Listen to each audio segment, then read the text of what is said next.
Nou maak ons lanterns saam met Marliese. As jy een van daardie mense is wat hou daarvan om altyd iets nuuts en vars te doen met jou dekor wanneer jy onthaal, is hierdie idee net vir jou.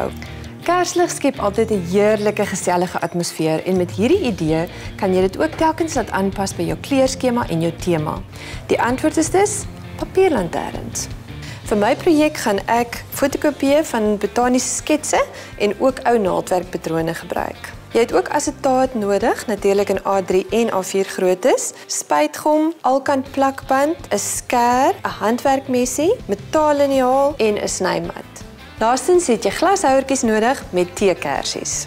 Begin deur die asetaat tot die grootte te sny wat jy jou lantern wil hê en gebruik maar altyd jou handwerkmessie en jou snymat sodat jy seker is die lyne is mooi reguit. Sit eers koerantpapier neer en spuit dan die een kant van die asetaat met gom. Maak altyd seker dat jy op genoeg koerantpapier werk of in 'n kartonboks, want hierdie gom het 'n geneigtheid om oral te gaan en is 'n bietjie van 'n pyn om weer skoon te maak na dese. Plak dan die papier met jou ontwerp op die taaikant van die asetaat en sny die oorsteekrande weg met 'n skêr of met jou handwerkmessie. Vir die lanterns met die naaldwerkpatrone gaan ek die papier sommer 'n bietjie kreukel en net vasdruk op die taai asetaat.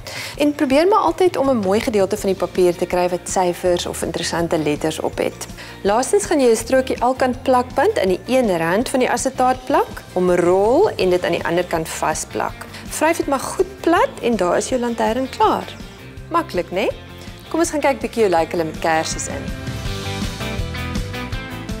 Hoe meer van hierdie oudjies jy saamgroepeer, hoe beter lyk hulle.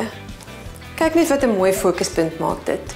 En so kan jy dieselfde resepie oor en oor gebruik en is elke keer splinternuut. Mal daaroor.